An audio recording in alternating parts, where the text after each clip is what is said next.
grown accustomed to that face.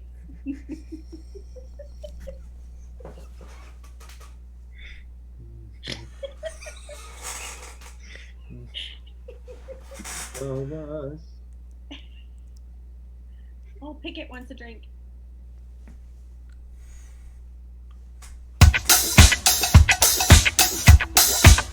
You know they're DivaDads. They got the cool hand. They're DivaDads. They know just what to say because they're DivaDads. You can trust them in the music. Oh, they're DivaDads. Mad in character. Hey, everybody. Welcome to DivaDads episode. I don't even know what episode. 13. Lucky number 13, Dana. Oh, my gosh. Episode 13. And we are streaming live, so who knows what's going to happen. I don't even know if people can hear me because last time they were like, Dana, we can't hear you. We have a couple of viewers watching, so please let me know if you can't hear something, and I will fix as quickly as possible. Wow. What a week it has been. I have been on a roller coaster, but that's all right. Nobody wants to hear about that crap. So, Dobby, welcome back. Hi, thanks, guys. Thank you, Cynthia, for being amazing in my presence. Thank you, Olive Ostrovsky, for interjecting yourself in the first couple of moments. And thanks, James Cho, for a great episode. 100%. I do have notes. Oh. Thank you, notes. Thank Okay. you, notes. Couple things. I want to thank Cynthia for being aware of Spring Awakening. Roger could not have been more off base with that. But also, one of the reasons we did Spring Awakening, and I wasn't planning on obviously not being in the episode, but Rob Greta, our former guest director, is writing an original play based on the German book, The Awakening of Spring. And I think at one point he was even tasking David Moreno with doing some original cello music for it. So Spring Awakening, definitely not a fun, whoo, yay. It's all about ignorance equals death. So thanks, Cynthia, for doing your research. It's a great musical. Also, she mentioned the song Mama Who Bore Me. That's the first song that Carrie Kemp auditioned with at the theater company. What? Yeah. Oh, Yeah. and we love Carrie Kemp. It Happy must have birthday, been- Carrie And Kemp. Happy birthday. Happy birthday. Happy Did I make it? birthday. Yeah, let's not do a to Zoom. you. Oh my gosh. No? Okay. The Marcus rendition of Marilyn Monroe. Oh, no. That's forever burned in my head. Birthday to you. No idea who Okay. Marilyn Monroe was. Is I had something down here about Fiddler on the Roof, but I don't remember what it was. So maybe that'll come back to me. The carousel soliloquy. That's all I have to say. Who talked about Shiloh not being in Sunday in the Park with George, so they didn't get to know her? Rodney, was that you? Dude, she was one of our stage managers. no, it wasn't me. Yeah, it was you because neither of us were in that Totally show. you. Yeah, but I didn't talk You were about. like, oh, I didn't know I've her known yet. Shiloh Barty for forever. Well, someone was like, well, I didn't know them because they weren't in Sunday in the Park, but she was literally our stage manager. if I said that I was drinking.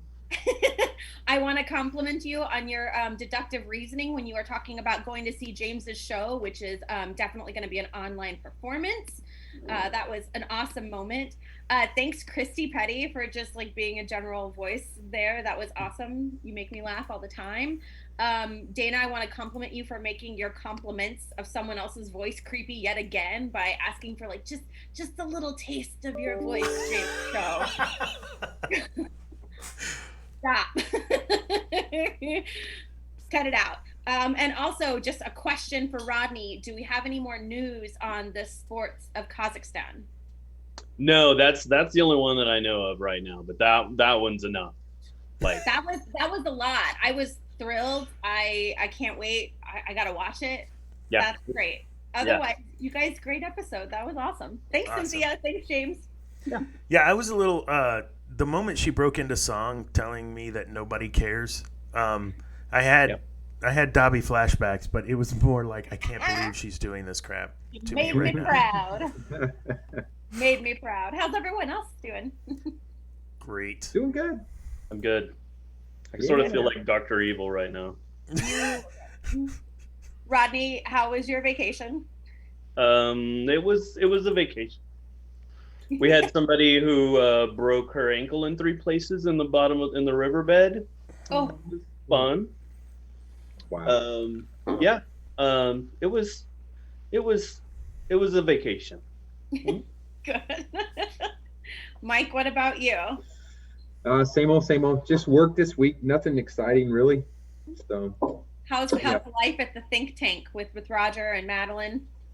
it's really good. I think Madeline's working from home. We're all doing the social distancing thing, and then Roger's so busy. I'm so busy. I literally probably talk to him once a day. Um, but when you get a chance to talk to Roger, you just soak in all this knowledge. I mean, especially like when he does the Roger Pine breakdown to business to finances. I mean, he's a wealth of Hosting a knowledge. live stream telethon. Exactly. You got Pine and Dobson. I mean, that's like a killer combo. So And Kilgore. It's a win-win-win in Roger's Oh turn. my goodness. No, that was know. sorry. I can't even do that with the straight face. Dana, tell us about your new roommates. Oh Lord. So I have two new roommates. One is gonna be here for a while. The other one I think is moving out this weekend or the next. I don't even know. I just know when one comes home, it's a high pitched squeal of "Where is everybody? Oh my God!" Blah, blah, blah. And then the other one screams like "I'm right here! Oh my God!" And then there's this. It's just like I'm trying to do pre-production work for the show tonight, and it was just a madhouse. My wife's in the bedroom and she's talking on the phone, and she has to come up and like slam the door shut because everybody at her work can hear everything that's going on with these two. Yes, Riley and Maddie. it is a treat in some aspects.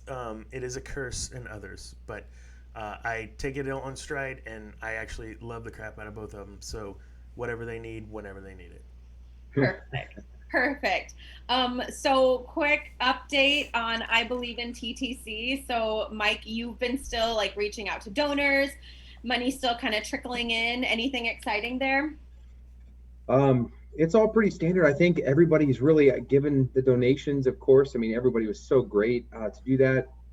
We even had another donor, anonymous for the moment, but called me this week and already asked, "Hey, listen, I'm ready to take on, another show, underwrite another show for next season." I'm like, "Well, we've got to get through these 3 first, and I promise you." She's like, "Here's my credit card," and I said, "Let me call you right back for your credit card once we get our head around what the next step is." I think it's been really fluid lately, especially, and of course, Adrian, you've been leading us well, and just with the uncertain times. So not a whole lot of update other than the fact that you can still watch it free. We aren't asking for money at this point. I mean, you're more than welcome to donate $1 or $2 for sure, but we still have it available on our YouTube, I believe in TTC.com, and still watch it.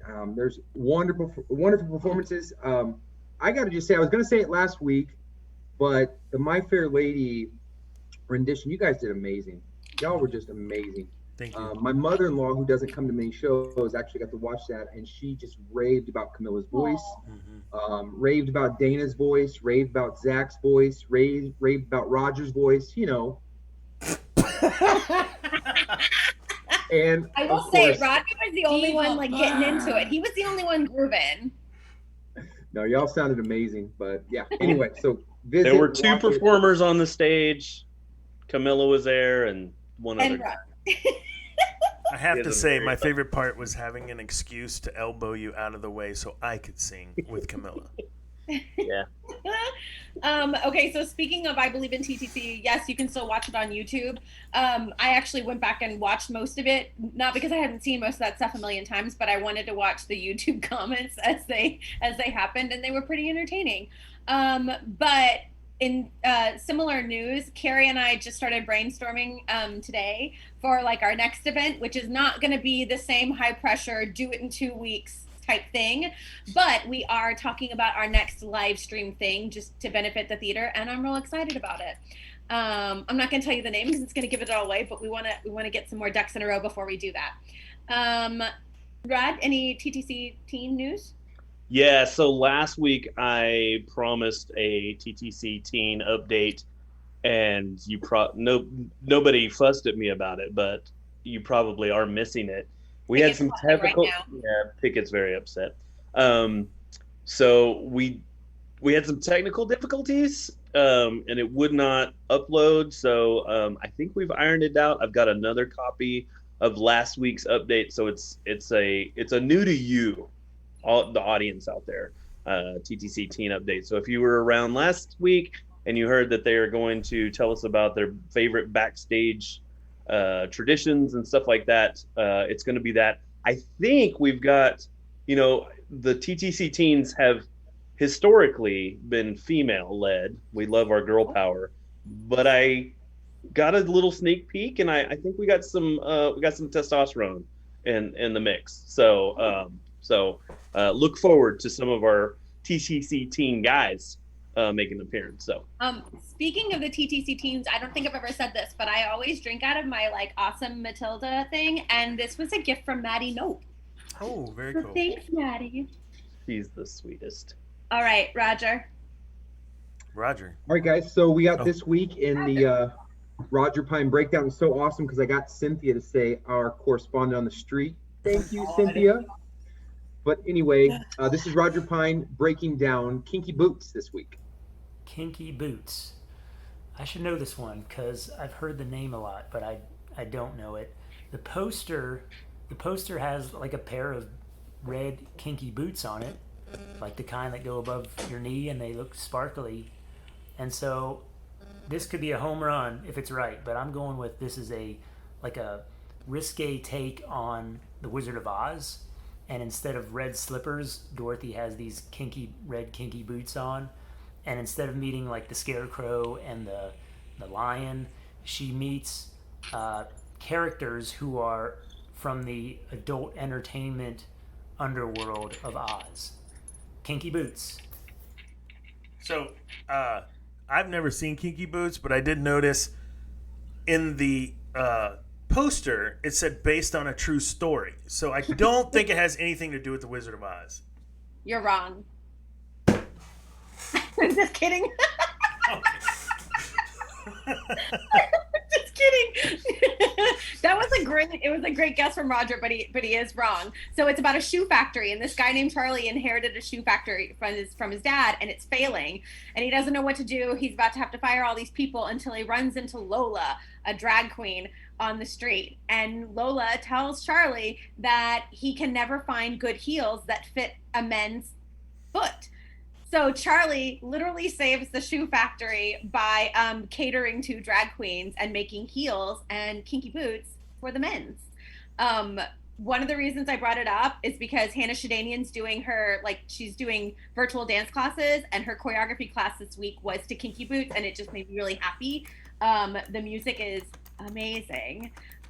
So yeah, I wanted to talk about kinky boots. It's a lot of fun. That's a good point. Because the other day when Cynthia was on, she was talking about how we're not divas because we don't have the right footwear. So that was like throw down the gauntlet. But I don't know where you find like fabulous men's shoes.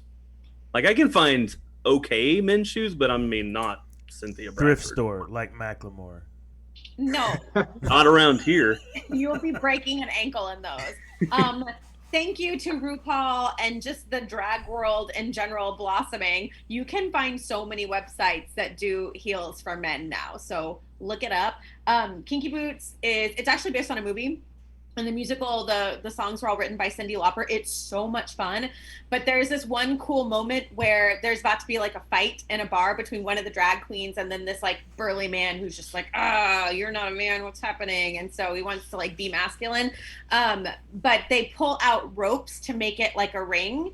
And there's one of the drag queens that like does a spin with the rope on his leg, falls on his back and shoots his leg straight up into the air, and it like makes the corner of the ring, and it's literally like jaw on the floor, one of the coolest things I've ever seen on stage.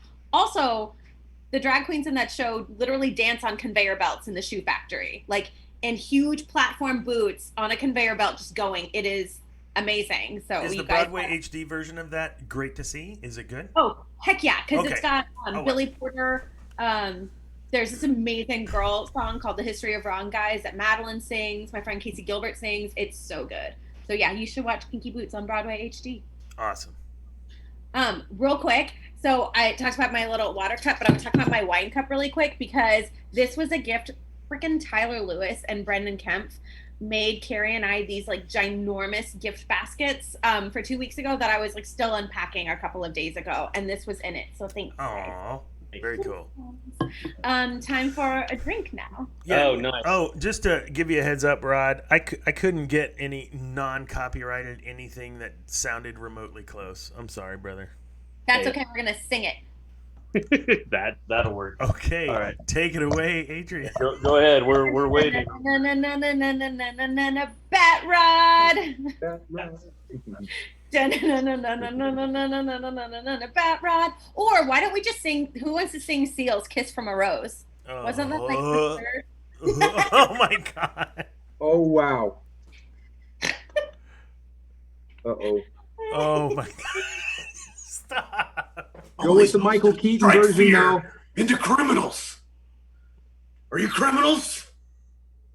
Okay, so I've got a whole series of drinks that are inspired by me, the Batman. This is week 1, so just get used to it. Okay, so this one is called the Bruce Wayne. Now, Bruce Wayne is a good friend of the Batman. He supplies a lot of my funding. Okay, so the first thing you're gonna need is Bruce Wayne is kind of dark. So you're gonna need some dark coffee. Cold dark coffee inside of an ice shaker. So let's put some ice in there first. Are you ready? My wife says that Bat Dad is going to sue us. He might. I don't know who this Bat Dad is. So you're gonna need about 4 ounces of your coffee. So I'm gonna count it because measuring is for the penguin. All right. 1, 2, 3, 4. That's enough. Okay. Then you need some good bourbon. I'm gonna use Maker's Mark. I've got 2 here in case it's a long night. It's hard to see in this mask. Okay, so you're gonna need 2 shots of bourbon. Your favorite bourbon. A good sipping whiskey, you know. Dana, what are you drinking tonight? I am drinking Kern's Irish whiskey. Nobody cares! Jeez. Okay, you're also going to need some syrup. This is the finest Vermont syrup of Vermont. Okay, so that's just half an ounce because we don't want it too sweet. We'll do the Boy Wonder drink next week. Anyway, so you put your cocktail shaker in here and you shake it. Now, if you guys would sing Bat Dance by Prince, it would make me really happy.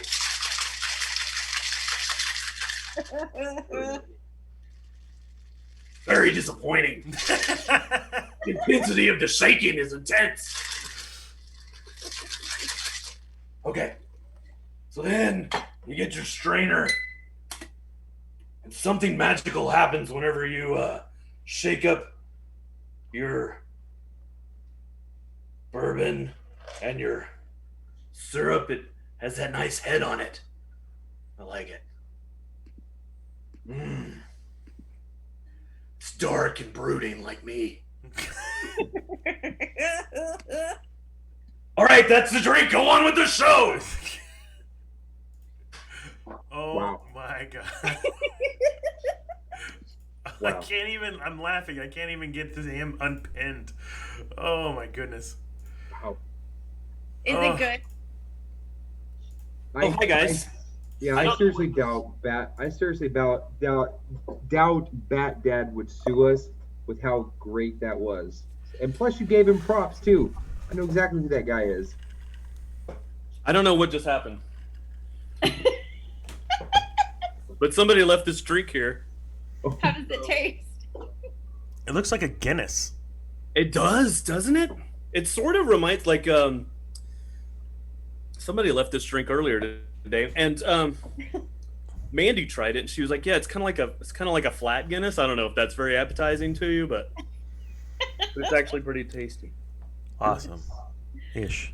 All right. Are we ready? Are we Yes, ready for please.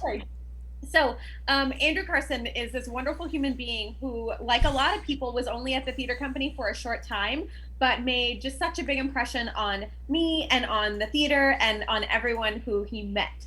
So let's bring back Andrew Carson.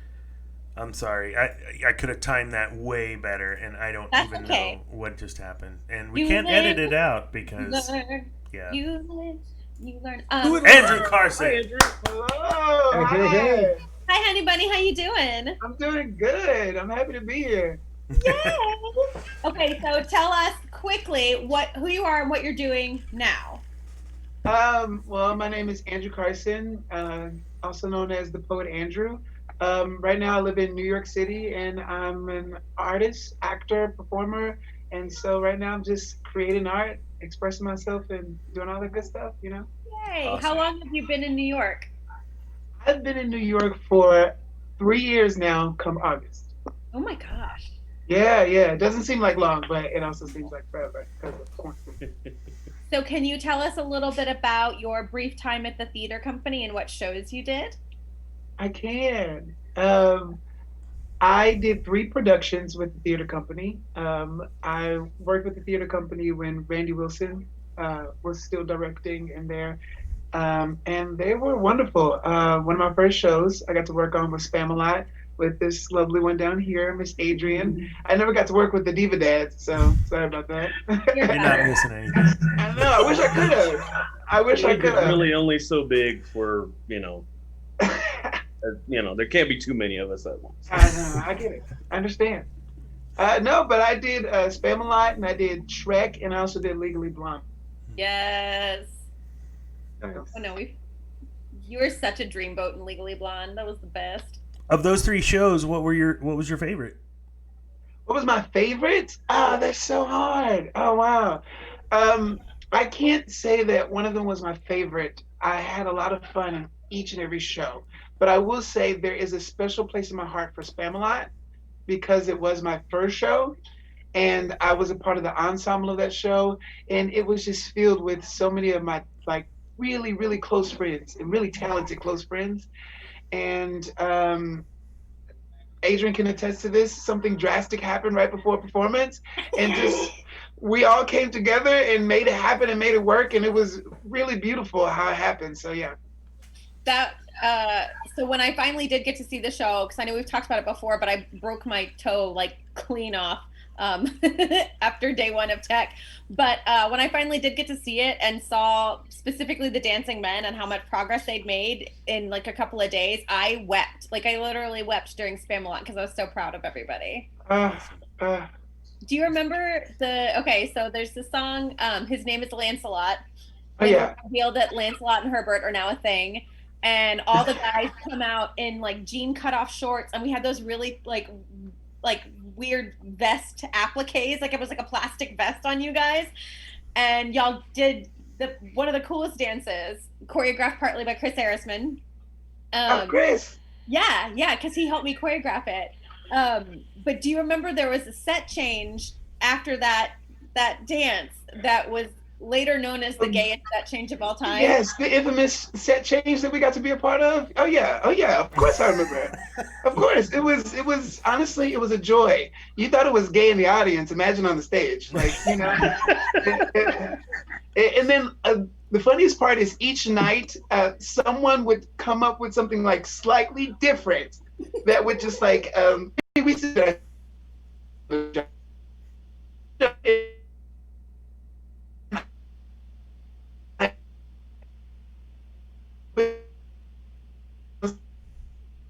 stage, you're okay, I'm gonna crack right now because this is too funny and this is too ridiculous. Watching these men twerk so well, you know what I mean? Well. Yeah, Well, and the one that surprised us all, the one who was I don't want to do this was Ty Elliott. Was like, this is not my thing. That was one of his first shows. It was the first time he'd been made to like really, really dance. And up until opening, he was just like, I am uncomfortable. I hate everything about this. And then y'all got No stage lights hit you. It's a totally different ball game. Well, when people start laughing at you, like he got an audience for the first time and people died at that set change. And he was like, oh, you want more? I'll give you more. And then he's literally like backing it up across the stage. I have to say real quick about Ty Elliott since we mentioned him. So plug for Ty. Ty actually got me to come to TTC, Sweeney Todd, the first one. So Ty, I haven't seen you in a long time. So get your backside back to TTC. Ty Elliott. Sorry, go ahead. I agree with that. No, that show was so much fun. So was Roger in Spamalot? He was. He was? And Roger so Pine? was Roger Pine? And Your favorite person. God, Harold. what's his name? Harold. Yeah. Harold And Presley. Harold? What Yeah. what character was Harold and Roger? Harold was the king. King Arthur. And And then Roger was Brave Sir Robin. oh goodness. And Mark Bendixson was Sir Galahad, so he had that epic song. The song that goes like this was Stacy, who is the Lady of the Lake. Who was our other? Chris Rogers was one of the other knights. But that whole cast. Oh, and Jonathan Moore was Lancelot. What Wow. a bunch of goofballs! Yeah. It was such a fun cast. Yeah, Hey, it was and just Andrew, you were the sir not appearing in this show. yeah. It was fun. You came to TTC for that show, for your first show. What brought you to TTC in the first place? I had heard of the theater company because I am from Bryan College Station. So I had already heard of the theater company. I just never got a chance to audition and perform there. But I was studying musical theater at Sam Houston in Huntsville, and this was in between semesters, so it was during the summertime. And a lot of my friends had started working at the theater company. So it was Chris Erisman, Kate Mitchell, Rachel Mitchell, her younger sister. So they all were auditioning and doing shows, and I was like, you know what, I want to come and do this and be a part of this. And a couple of people that I also went to school with were a part of the theater company. So Catherine Pope, Robin Van Zant. So so I just decided to audition because I was home for the summer, and it happened like that. So you mentioned Kate Mitchell. She actually posted a question in our YouTube feed right now. What show or role would you go back to TTC for? Oh, that's so sweet. It's illegal for me to come back. I can't. I'm in the union, so I'm in the actors union, so I can't come back. So But hypothetically, I would love to, and especially because I say this all the time. There's so many different. I call them eras of the theater company. So there's people who come from so many different eras and so many people from the past, and then even now that I have not met, but know that they are in shows. So I would love to just go back again and just meet new people and meet what the community is right now. You know what I mean? yeah. So hypothetically, Andrew, Mhm. what might that show or role be? I don't know. I would do. There's so many shows that I would love a chance to be a part of and get to do.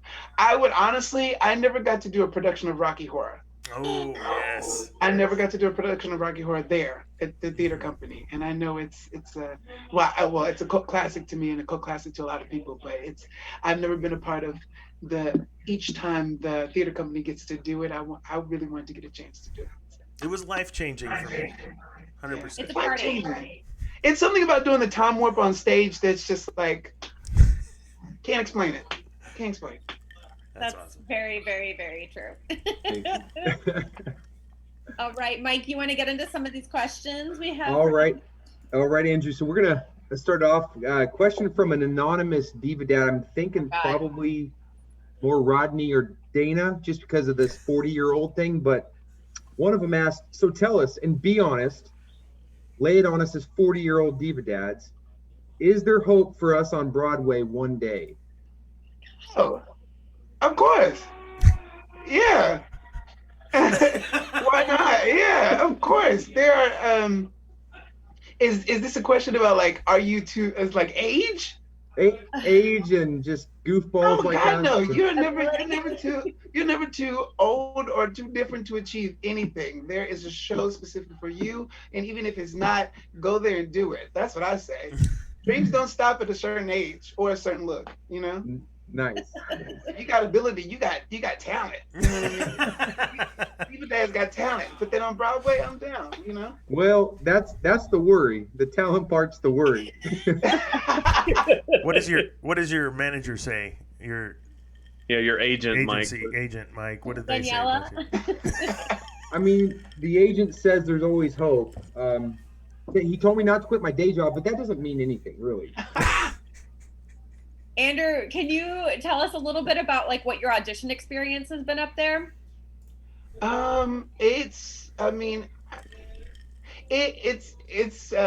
fun, I guess. I mean, it's back and forth, because us as artists and performers, there's so many things that you go out for and that you do that you don't get, and there's so many things that you do get or just a chance to get that you're very proud of and you have a lot of fun with. So it's been really nice, and I've gotten a lot of opportunities, and I've met a lot of cool people up here auditioning and doing the work. One of my favorite things actually is not necessarily auditioning, but taking class. So taking class up here has been a lot of fun for me, and also in classes where you meet so many people that you then see in the audition room, or that you see auditioning as well. So, Do you find it to be supportive? Do you find it to be supportive, all those people that you meet, or competitive and cutthroat? maybe a little bit of both. The people that I keep in my circle are supportive. That's just who I have in my general vicinity. But I mean, because there's a certain skill level that is required whenever you audition or do anything, especially in New York City, it can be cutthroat. But that's why I love it. Yeah. Goodness. All right, Rodney. Okay, so this question comes from your former teacher, Pamela Perrone, and she says, "You were so quiet in my class. When did you discover your love for theater, and who inspires you?" That's really funny that she said that, because in high school I was like, I'm incredibly weird. High school and middle school, I was either the quietest person in class or the loudest person in class. Like there was no in between. And so in some of my classes, I would just sit silently, and in some of my classes, you could not get me to like shut up. I'm familiar with that type of student. So that was me. But my love of theater and performing came at a very young age. This is really funny. I saw The Sound of Music when I was in like first grade. My first grade music teacher showed us that. And I remember watching this movie specifically with Julie Andrews and all those children and thinking, I want to be one of those little blind kids singing. Like I want to be one of those kids. Like I want to sit there and sing, you know? And so I guess that sparked that little thing inside of you that says, I want to do this, or gives you this like motivation to keep going or to do it. And also, even with the movie The Sound of Music, here these children who are in this like structured society, you know what I mean? And then they are given the tools to express themselves. And once they start to do that, they start to, know love, know connection, and know family. And so that spoke to me very, very young. And I was also very like kind of emotional kid, and so like I just sensed emotion a lot. And so just whenever I would watch something or watch television or watch some sort of film or anything, it would affect me deeply. So I always leave something like, oh my God, like why is this? I'm really affected by this. And I know I was a weird kid, but just I learned to take that sensation and put it into something. And theater and performance was one of the things that I learned to maneuver that into. if that makes any sense.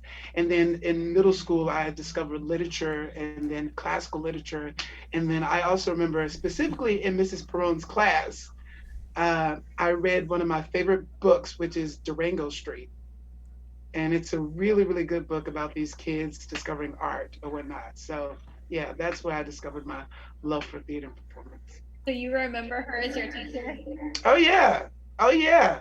I also remember because in class, the reason I would be so quiet sometimes was because I was very interested in what the teacher had to say. And so that shows that you were a really good educator if you held my attention that long and I didn't have to say anything. So did you you said you're from here. You went to Bryan High or? So I'm a part of the first graduating class of Rudder High. Oh, okay. But I went to Bryan High for a year because our school was not finished being built yet. Okay. So I went to Bryan High for a year, and then I finished out the rest of my high school at Rudder. Years at Rudder. Yeah. So did you do any productions while you were in high school? I did. We did The Curious Savage in high school, which is a play. We also did Give My Regards to Broadway as well. But we were a part of the first productions at our high school or whatnot. So that was a lot of fun. Was it, y'all do a music band? Huh? The music band? I think they did do the music band, but that was after I had graduated. So the first musical they ever did was Give My Regards to Broadway.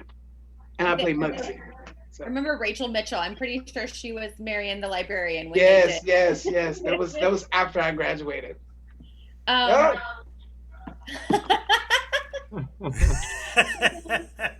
Post high school, you went to Sam Houston State University.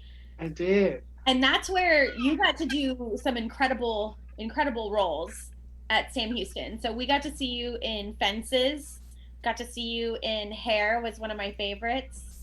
I'm trying to think of what else did we see you in? Hair was the one that blew me away. That was and Catherine Cook was in that one too. Yeah. Daughter. Yeah, I love that. Especially Hair. Whenever you do a show, sometimes when it comes to shows, there are little moments that change you as a person, especially when you dive into a character or into a show specifically. And Hair was definitely one of those shows for me, and Fences. I went with Randy to see it, and the Good Morning Starshine song, Randy literally sang along in the audience. As you should. Yeah, he sang along.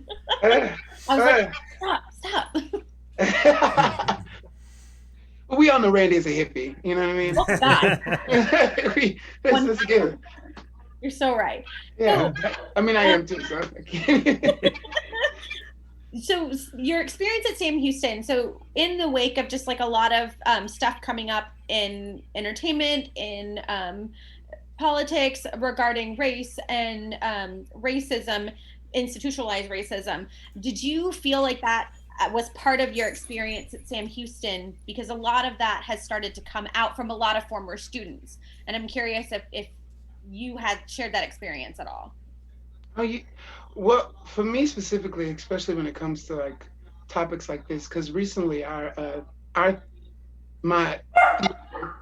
that I went to school for, they had a huge discussion about it, which I think was amazing and necessary. Anywhere you go in society, there is some institutionalized structural racism, and I've experienced it myself a lot. And when it came to educational theater, I think one of the main focuses should always be on the educational part. And so if you are there to educate these students and give them the tools to work in this industry or to be a part of this craft, you should be awarding the opportunity to every student. And at Sam Houston, that just wasn't happening, even in my 4 years there. So I think the discussion was necessary and needed. I also think that for me specifically as an artist, what I did was, because I wanted to learn the craft and because I wanted to focus on the things that I wanted to do, I had to outsource that sort of information for myself. And so I had to learn that on my own. But especially with Sam Houston State University, or when it comes to this administration in general or in our society, things should look like the society. So the shows that we do or the education that we should be having should look like its students, which is diverse. So yeah, it's very interesting and it's very necessary. Even here in New York City, I've been a part of a lot of protests. That's one of my huge things. I think art is activism, and I think art should always have a message. And especially in any of my music or anything that I create or anything that I do, there is a message behind it. So all of this, especially the discussions around race, especially the discussions around equality, I feel are necessary and a changing point for this country and a changing point for a lot of people. So yeah. I found the conversation really fascinating when people started talking about Sam Houston, because my experience with Sam Houston is literally just going to see people like you and Jeff Barbet and Tara and Stephanie Du and all these wonderful former TTC people that went to Sam. So my experience is seeing your wonderful faces on stage, and that included a lot of shows that involved people of color. And so from an outsider's perspective, it always looked like a very inclusive environment. It had that apparent community. The illusion. The And illusion is the illusion is something that I think that a lot of theaters are able to do, and even America in general, this illusion of diversity. But inclusion requires actual inclusion. So especially for me, it took me a good long while before I actually got cast in my main stage show. But I think that there are a lot of different factors when it comes to this in our industry that we work in, because there are specific things about the artists that are necessary for shows, but then there are specific things that are needed when it comes to discussion of race. My senior year, you came and saw Fences, which was an all-Black cast, but it was one of the first productions in over like almost a decade that was required for a person of color or Black people to be the leads in the show. Wow. And so I think that that was very new, especially as far as our department goes, even though there were so many people who looked like me and had the ability and the talent to lead and be a part of a show, but it had taken so long for something like that to happen. You know what I mean? So I think the illusion of diversity is something that a lot of people can play on and are good at playing on, but the actual idea and the implementation of inclusion can be difficult. And I think that that's something that Sam Houston is working on and is trying. That's good. That's always good. Yeah, and that's one of the things that I really appreciate about Adrienne in what she tries to do is in her casting is, you know, not for the sake of or on behalf of, but just who's the best person for the role. And it doesn't matter what that role is. And if it's a person of color in a traditionally white role, so what? And I love it. I think it is what expands and creates this expansion of diversity in our community. I love it 100%. Yeah. One of the big things, even when I did a show at TTC, doing Legally Blonde, the character that I played in Legally Blonde, Emmett, he was not cast as someone who looked like me ever. Well, I had never seen it. So I thought that it was very wonderful for Adrienne and Randy to give me this chance to work on this character whose race is not tied to the character at hand, but give it to someone who has the ability to play the part. And I think that is always the conversation that needs to be happening in the, you know, casting room, in these casting teams, and anything that you do. You know what I mean? So I'm super appreciative of the theater company and all of the things that they've done. And I think that they have done a really good job at taking even College Station, Texas, and doing something very interesting with all the people that live there. You know what I mean? And showing them what diversity looks like in Bryan, College Station, especially on stage. Dads, y'all know on Legally Blonde. Why am I echoing? Am I crazy? You are the one that's echoing. Yeah. Why am I think your mic is picking up the audio, the sound from the computer, your audio from your computer. So I don't. Picking up the sound from the computer. Just kidding. Is that better? Yes. I'm gonna do a mic and just get. Mike, I need you to turn up your mic, and he leans all the way in. Okay, what? So I was gonna say, you guys missed out on Andrew's performance in Legally Blonde. It was so dreamy and so good. We had our Elle Woods, Haley Holscher. That's not her last name anymore, but I can't remember. The two of y'all were so fabulous and just beautiful to look at, and y'all were so stinking talented. It was. Who's paying you to say these things? Who sent you? I'm just kidding. It was so good. It was so good. People still talk about you. So I've got one question that I don't know if it's a question. It's a comment from I think Kate Mitchell just wants to be a part of every Diva Dad show moving forward. She said you were the first ever prom king at Rudder. I was. That's really funny. Wow, I see that. Nice. That's so funny. Oh my goodness. Yes, that is true. I am the reigning prom king of Mr. RHS. That is me. No one ever remembers the second, third, or fourth, but everyone remembers the first. Good. It's okay though, but I lost Homecoming King. I mean, I won that, but I lost a lot of titles. So. Not bitter. Not bitter. Not at all. Don't get bitter, just get better, you know? So what is the most important thing you feel you've done at this point in your career as an artist? Ooh, that's good. Who asked that? That's a good question. I'm asking that. I don't know if you asked that. That's fun. Honestly, I think one of the things that I try to hold on to as a person is my sense of morality and my sense of ethics.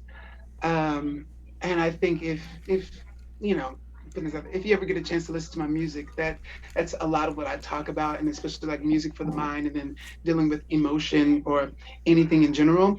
But last year during World Pride, I created a song that I put on digital platforms to raise awareness for the trans community, especially trans women of color, and what was happening in our country to these women. And I used that to make a charity donation to the transequality.org or whatnot. And so that was something that was very, very special to me, because I was using my music and something that I hold dear to myself to do some sort of good to the world, you know? And I guess as an artist, that really meant something to me, especially like putting that out there. And so that was really nice, I guess, you know? Mm-hmm. So I guess as a follow-up to that, I went through some of the stuff, and what I am hearing from you is not like, I think people will like this, whatever. You're being true to the muse and artist in yourself when you're expressing yourself, and I appreciate that 1,000-fold. Like you're just doing what you got to do to get that out of you, if that makes sense. If I'm making Thank you. That's exactly what it is. You're exactly right. It's amazing. Love it. I'm really proud of you. That's what, like, I just need to say that. Like, so many people go on and leave the theater and do amazing things, like, with their art, but it's so amazing to see you, like, not just doing things with your art, but just to do things as a human being and, you know, standing up for trans lives, and specifically Black trans women's lives. Like, it's really, it's so beautiful to see you doing these wonderful things for this community. Wow. Thank you. That really means a lot. I just, to be honest, in doing any kind of work that I've done, I always feel like I'm just a small piece of something. So it never feels like it's something that I'm doing out of some, I don't know, like act of trying to do. It's like, this is something that's a necessity, you know?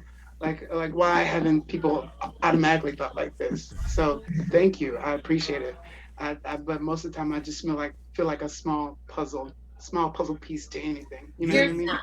No. And so what, you know, one of the reasons I think I felt like I wanted to drop your name to bring you on as a guest was you're very much a spark. If that, I mean, like, That's all it takes, and I just feel like you've got that quality that all around as an artist and as a human. I think. What did you say, Adrian, when he came on? Like this wonderful human or whatever. Just a wonderful human Yeah. being. So yeah, Is someone 100%. paying? Who's paying you guys to say these things about me? Yeah. Someone's paying you. So Not true. I will Yeah. say this. So now I know this is probably not the best like way to say this, but we see negatively what happened with COVID-19 and how it was kind of localized to one small place and how it's now a global pandemic. Now, take that and turn it to a positive aspect. You said you were just a small speck, but think about it. You're localized, but think about what your voice does and how that spreads, right? Yeah. So, I mean, just how much negative like COVID, but look how much positivity you can bring Yeah. and how much it Yeah. spreads. So, Yeah. you know, just had to say that. Yeah, you said that well, Mike. Great, I'm too. glad we kept Like you I on the can take show. this little piece I got, and if you take your little piece you got, and we take all those little pieces together, we can make something really beautiful. That's the beautiful thing Andrew, about you are the things. catalyst to make Mike Kilgore say something worthwhile during the show. Diva. Yeah, I have to be there. So since we are laughing, I'll transition a little bit.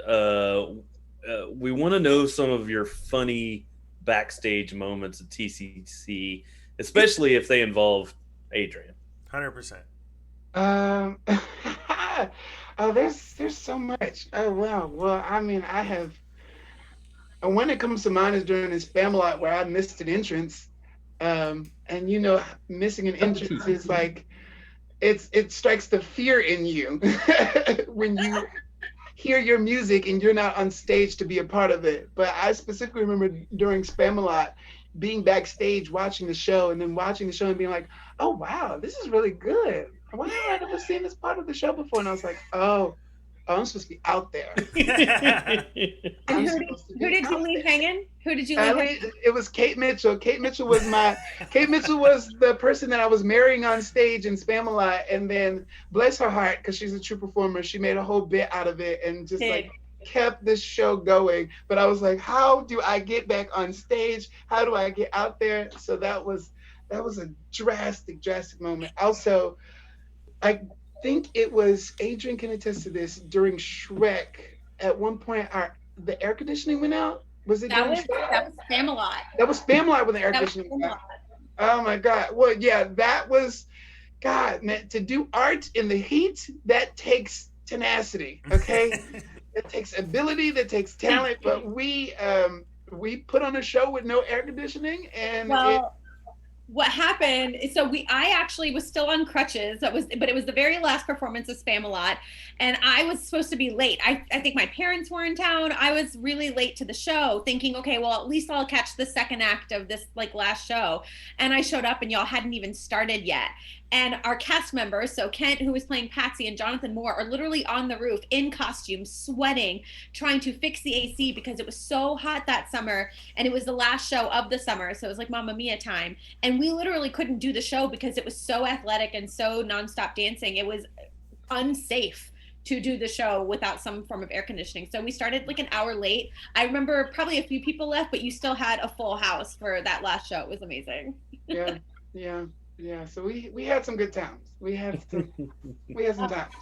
Well, you're in good company because I know Adrian's missed a cue, and so has Rodney. I don't ever miss cues. I don't know what you're talking about.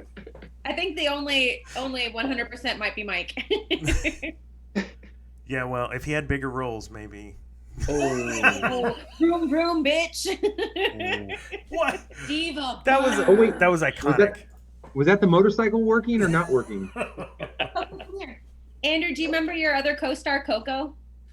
Yes, of course I do. Where's she just ran away from me, so she might. I was like, where's that love? Oh my God. Yeah. Okay, who's next? It's Mike. He's taking a drink break.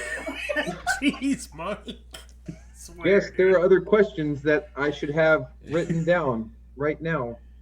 So I'm going to... You want me to read it for you, Mike? Yes, please. Okay. Sorry.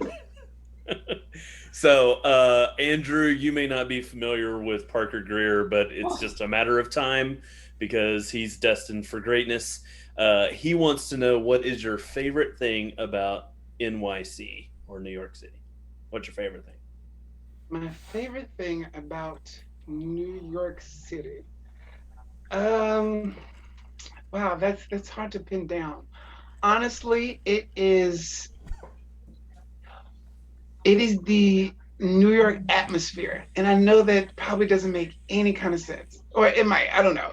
But there is something about living in the city that the city has its own life in general. So it's the people inside of the city, but you know that New York is living and breathing itself. And so no matter how long I've lived here, there are still moments where I just look up at buildings and just like am in complete awe. Or like I just look around and just say like, look at where I'm living. And so there's something about New York where it has its own sense of life to it. And it was very interesting, especially with COVID-19 and the pandemic in general, because, New York is the city that never sleeps. And it is just, so it took a nice little nap for a second, but there, there is something about the spirit and the people and the connectivity in all of us that even at 7 p.m., people would just gather together and just make noise to honor other people. I mean, you guys seen that on the news. And it was just something that was so, I guess at its core, human and connecting to all of us. And it just made me realize like, oh yeah, I love living here. And I love all that the city may bring. Do you get the There are parts of the opportunity? city that is not nice, but there's something about it that is just beautiful. We've had Cameron Mosier on the show. We've had Susan on the show. Susan Mike. Kepik, and we've had Kate Mitchell like by default because she popped in, and she is the Diva Burn queen. What do you get to hang out with any TTC folks in New York? Yeah. Kate Mitchell's one of my really, really close friends. I love her so much. So I get to see her as often as I can. Right now we're still quarantined. So you don't get to see as many people as you want. But I see Kate Mitchell often. Tara, who works at Don't Tell Mamas, she also works with a really close friend of mine who I went to school with, Mark Joseph Red. So they work together. So there's definitely a TTC community here in New York City, and these people may not have worked together at the same time at the theater company, but there's this shared experience between us all. So when you get to see someone, you're like, oh my God, yes. And then Adrian comes up a lot in conversation, and it's also like, oh my God, Adrian, she's so wonderful, she's so beautiful, and then that'll really connect people real quick. I find that Taylor amazing. Byers up there too, who you graduated with, right? Oh yeah, Taylor. Yeah. Yeah. I think that's absolutely incredible that, like you said, the kind of I was about to say generational. It's not really generational, but these eras of TTC all hanging out together that maybe weren't ever in a show together, but have that common thread. I don't know. I'll shut up. I just think that's amazing. It's amazing. I've talked to several people about TTC in general and how is it like this everywhere in community theater? And the general response is no. That there's something about this place that is just a little different than other theaters or community theaters. And yeah, man, like that's amazing. That's just sorry, I'll shut up. Actually, it's my question. So I'll continue. Parker Greer again. Parker Greer is amazing, and you may get to meet him in Dads After Dark when we flip over. You may have seen him in Dads After Dark actually, in the couple of times you've joined us. Do you ever miss Bryan College Station? Oh yeah, of course. I'm a Southerner at heart, hardcore. Like I live in the city, but like I'm such a country boy. Like I'm also like I'm from Bryan, and not even like I'm from like country Bryan. So like I'm such a Texan. So there's just this piece of my heart that's just like, man, sometimes I just want to see like a field of cattle, or like I want a Shipley's donut, and you can't get that here, especially because there's a thing in New York where it says like the world runs on Dunkin', and it doesn't. I don't know, man. Those pumpkin donuts are pretty dang good. But other than that, He means the coffee. it's just, maybe I'm biased, but Shipley's Donuts has the best glazed, like just a glazed donut, just a plain glazed donut. Like I have to go to Shipley's. And so when I go to Dunkin', I'm always wanting a Shipley's donut, but I'm always disappointed because it's Dunkin'. It's funny you say that. Josie and I were driving through downtown to get our village food this week on Monday, and Josie was like, "Is that a horse?" And there was a guy on a horse just riding down the street, and then he just pulled the horse into a parking space right in front of the Queen Theater and got out and started talking to some people. It's like, yeah, this is that probably doesn't happen in New York very often. It doesn't. It does not. But it does happen. It does happen in Bryan. So Yeah. downtown Bryan. I miss home a lot, and I miss the theater company, and then like there's so much of my family is back home. So I'm moved up to New York. I have my friends who are my core family, but like most of my family is from the South, so most of my family's from Texas. So yeah, I definitely miss home. But you have good theater family. Oh yeah, I got a huge theater family up here. You've got Lindsay and Casey, Cameron. I love going up there and basically just mass texting all of you and say, hey, meet at Don't Tell Mamas, meet here. Oh, look who joined us. so this is not normal. Surprise! However, Oh my God, it's so good to see you. It's been so long, right? It's been 2 days. I know. We got drinks the other day. Oh, it was fun. Bringing on special correspondent to interview one of her favorite people. Kate Mitchell has some questions herself for Andrew. Well, first, I need to start with a couple stories uh-oh. because I feel like I have some things to contribute. So you already brought up when you stood me up in Spamalot. At your wedding. Oh, no. At my wedding, and I threw like a royal fit about it on stage. But it was the funniest thing in the world because he was supposed to come out and like grab my hand and start dancing with me. And of course, when he didn't, I started pitching a fit. And then afterwards, when he did decide to come out, he scooped me up in his arms, which was not a part of the choreography at all. And I just started hitting him. Like I was so angry. With the bouquet, right? Good performance. Yeah. It was incredible. Which performance was this? The last one. Oh, Yeah. So it wasn't like it was new and he just missed his cue. No. It was the last Oh, one. no. Luke and I were in the front row. Professional actor. I'm a professional, by the way. I just want to let you guys know that. He does it for a living, and here we are. Also, I wanted to talk about in Spamalot how you added a line. You didn't have a line in the show, but in the very first scene, you added a line. Do you remember that? No, what was it? It was at the end of the schlip, schlap away. You don't remember? Oh, when we were yes. What did you say? Yes, consonants are friends. Yeah. And he got the biggest laugh every single time because he delivered it with such diction. And that was one of Randy's favorite lines. And so anybody in the audience knew what he was doing. That was perfect. I forgot about that. It was amazing. So you added a line to the show that was not your own. Yes. Okay, well, I'm giving you I'm a diva professional, point by the for way. that. I don't know if I told you guys that. Y'all, okay, so you guys have met Casey. Andrew and Casey were in the same performance of Heathers at TUTS Underground. Ooh. That was amazing. So much fun. He got to sing Blue, if anyone knows that song. Yeah. Oh my God. It's hilarious. Yeah. Also, Andrew did Rocky Horror, so he has been in a production of Rocky Horror. What did you Just play? not at the theater Which company. play? I was a phantom Nice. in Rocky Horror. I didn't get a chance to do it at the theater company, but I did get to do it at TUTS, which was a lot of fun. He was so stinking good. Didn't you wear heels at one point? I did. The entire show. Oh my Let me God. tell you something. Like, props to women. Props to anyone who wears heels.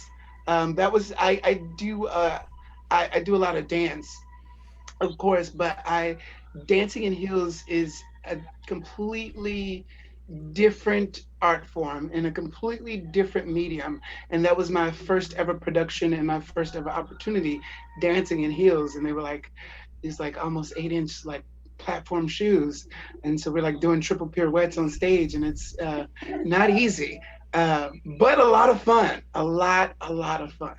So yeah. Full circle, since we talked about kinky boots at the beginning of the show. Oh Yes. yeah, kinky boots. I've auditioned for kinky boots before. You would be so good in that show. Okay, did you have any questions for Andrew? I do. Okay, so my question for you is specifically, you're making a lot of art right now. You are often influenced by your background and your current experiences within your art. What is the message lately that has been most important to you? What is the thing that, when you wake up, what are you vibing with right now as you're creating music? Oh, this may sound so cliche. It's so Be cliche.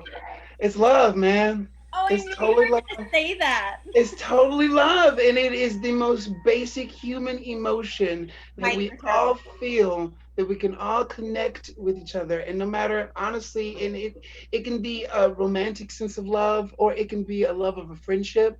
It could be a bonding as a parent. You know what I mean?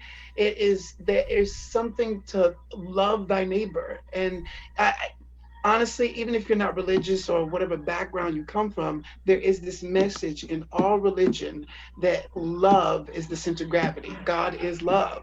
And so there is something about music that we all experience as humans that gives us some form of emotion, and that brings something inside of us that we can't explain.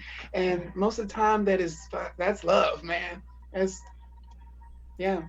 Speaking of love, there's not another person in this world that I know that like exudes so much love all the time. And I wanted to bring up too that whenever you and I went to that protest together, we were walking up, I think like Broadway, we were walking up Manhattan, and you and I, like, even though like there's so much darkness and so much negativity, with the craziness of the world around us right now, like you've been this like spotlight for me and such an encourager and so kind. And so just being around you brings my spirits up. And I remember we're like chanting and protesting and making our voices heard. And you and I are still kind of like bopping together and just enjoying our time together. And then all of a sudden I turn around and the entirety of the street of Manhattan, this 15,000 person protest, is circling around you as you're dancing for over a minute straight, stopping traffic completely. It was the most incredible thing. And I just remember it just completely reminded me of how much like of a performer that you just naturally are. You could have never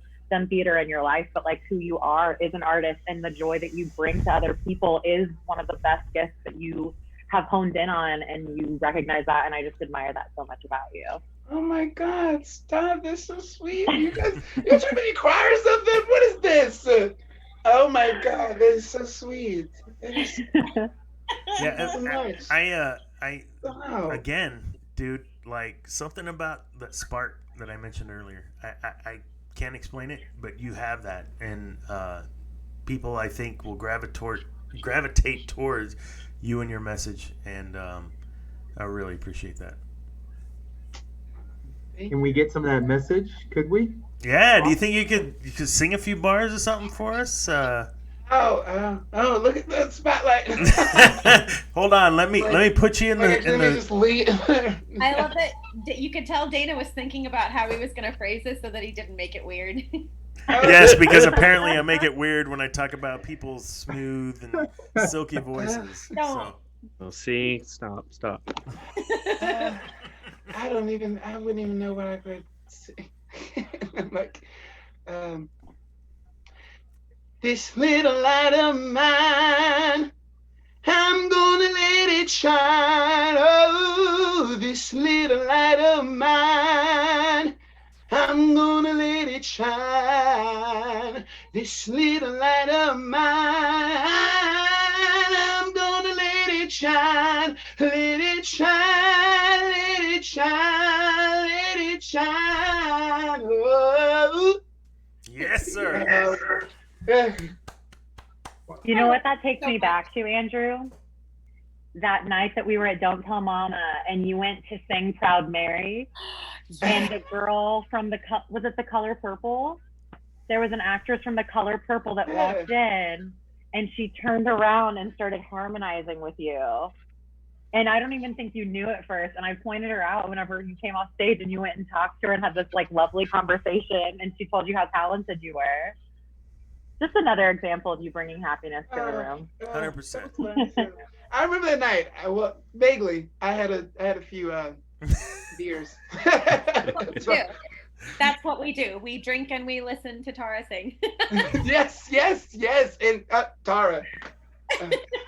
Yeah, I'd never. I think this TTC benefit that we did, the I Believe in TTC, was a great opportunity to connect a bunch of different eras, to borrow your term. And I'd never heard her. She sang during our thing, right? Yeah. And I remember, like, my grandmother was I had to go over to my grandmother's just like to cast it because she didn't know what she's doing, and she was like, oh my, like she stopped what she was doing and was like, who is that? And I said, I don't know her, but she's a part of TTC, etc. Yeah, like what a voice. But everyone involved in that was it was really cool to see how all of that connected throughout. It's a shame we didn't get to hear you, Andrew. But we got to hear you on the DivaDads. That's right. What was funny about Tara's song is that I knew she was sending me a song, but it was later in the week. And so the lineup was very, strategically placed and, putting all those segments together. And so I had her somewhere completely different in the lineup, but I was like, you know what? Because I had a feeling I thought I knew what she was going to sing and I was wrong. So I said, hey, can you just tell me what you're singing so I can make sure like it fits in the outline? Because I thought she would do like, I don't know what I was thinking, but there were lots of things that I thought she might do. And then she was like, I think I'm going to sing No One Is Alone. And I was like, oh, yeah. Also, I have to move all this stuff around because I'm not going to like follow that up with something cheesy. Like that's a closer. Goodness gracious. It was so perfect. So perfect. So gorgeous. Any other questions before I move into the next segment? Just, I mean, where do you see yourself going? You have to have some goals, right? And something pointed out as a North Star, right? As a guide. What is it that you want to do, or where do you see yourself moving? I'm a Virgo, so my life is filled with goals. So goal oriented. One of the most specific ones to me is because I feel success is when you find this sort of this sort of happiness that you feel inside yourself completely. And not to say that I'm not happy, but I think that what I am striving for is to take all of these things that I love so much and do something with it that really matters. And I think that's like, even like life in gold. The goal is to just look back on something and be like, Andrew Carson, did something that mattered. Mm-hmm. You know what I mean? And so, like, what does the wiki page say about you, right? I mean, yeah. And so it's definitely still a work in progress. There are so many things that I've gotten a chance to do that I love, and there are so many more things that I'm striving to do and to give to the world. But in general, that's basically what it is. Well, that's you want to know my favorite line from you and Legally Blonde? What was it? Don't let me change. That's it. It's my favorite. Love that show so much. Speaking of ensembles of that show, that was fun. Good. It was some good people. Yeah. Okay, so the next segment is Dear Daddy. I do not have a question for you guys today. I have an acknowledgement that it is your anniversary. A year ago. It's Mamma Mia anniversary. Oh my God. Anniversary. So it's the anniversary of the three of you. I think we were like just about to open. We were pretty close. We had just done like our photo shoot of all of you guys out on the lake walk with all of the beautiful outfits. I have a great picture. I think you guys had maybe just gotten your like amazing Dawn and the Dynamos costumes from Shannon. So in honor of that, because a lot of my closet ended up on that stage while we were outfitting like all of the drunk bachelorettes. So this dress was worn by Haley Zavodny. Yeah, I remember that. Yes, I remember that dress. And it's my dress. And so I pulled it out. I pulled out my Mamma Mia dress in honor of your 1-year anniversary as best friends. Oh my God, happy anniversary. Look at this. Congratulations. You know, I and poured the good scotch. the Diva Dads would not exist without Mamma Mia. Yeah. That was a life changer, I think, for all of us. I mean, we all got involved at different points. Well, Rodney and I got involved in the same point. Yeah, Mike's been here for ages. Mike, he's been around. I've He'll been tell here you for a rack of forever, ages. even though he doesn't know who he co-starred with. He doesn't know who was in the shows that he was in. Hey, Mike, name 5 ensemble members from Mamma Mia. This is always Haley Zavodny. He doesn't count because I just gave you that one. So Okay, David Manuel, Kelsey Coleman, Josie Bettis. God, I love this game. The spot. Oh my God, I know the spot. Hold on. Dude, Oh, my Lord. 3? That was a huge cast. How do you not? Amanda Dock. One more. Just one more. One more to restore our faith in you, Mike. Kate's face. Benjamin Michael Hall. But Not in the ensemble. Yes, yeah, he had a was role. a bachelor. Pepper. Dang it. Cochran. Haley Cochran. There you go. Yay, Mike. Thank job. you for the music. It's so funny, but it's so stressful to watch that happen. So we. All right, Rodney. Yeah, 100%. All right. Amazing. So our fun fact of the week correspondent is back again this week with a fun fact for us. So Dana, roll that beautiful bean footage. You got it. Weird thing to Hi say. there, Diva Dads. Happy week 13. So don't worry about 13 being an unlucky number because it's actually my favorite number. So I'm sure this episode has just been fabulous. This is Jen Riley, and this is this week's fact. It's a piece of wholesome information that I found out about a former TV show host that some people probably are actually interacting with a lot more now if they're trying to improve their painting skills during this time. So Bob Ross, who was known for his show, The Joy of Painting, did a variety of different kinds of paintings that people could follow along with. And one time when he was painting live, a man approached him and told him that he would probably never be able to paint because he was colorblind. He only saw shades of gray. And that was something that wouldn't really work when trying to follow a Bob Ross tutorial. So Bob Ross took that feedback and actually made a painting that was all in different shades of gray and white. And it was a mountain scene with a wintry sky. And so it was still something that could be very impressive that somebody could try to work on and be able to do it even if they were colorblind. And I just really, I don't know, that just makes me feel all warm inside. And so I wanted to share that with everybody. I look forward to seeing y'all soon. I'll talk to y'all later. Bye. Wow. So, Bob Ross. Yeah, support your local PBS station. 100%. Yes. He is on alert. I watched a lot of Bob Ross growing up, by the way. He's one Man, of the reasons. yes, I would go to sleep at night listening to Bob Ross. Yeah. Just He's even better as an adult. oh, Even Yes. better as an adult. and I don't have the courage to spend the money to get paints and a canvas, but I so want to. Yeah. You know they're pretty affordable. Do you see all this crap behind me? It's like nothing's affordable after you buy all this stuff. So, yeah. All right. Um, Are you yelling at Andrew? What's going on? no, we're good. Photo of the day will be pushed to Dads After Dark. I love that Carrie just said, "Come on, Coco." which means that she could be Coco could be heard during the fun fact segment. She's making her presence known, like Dobby.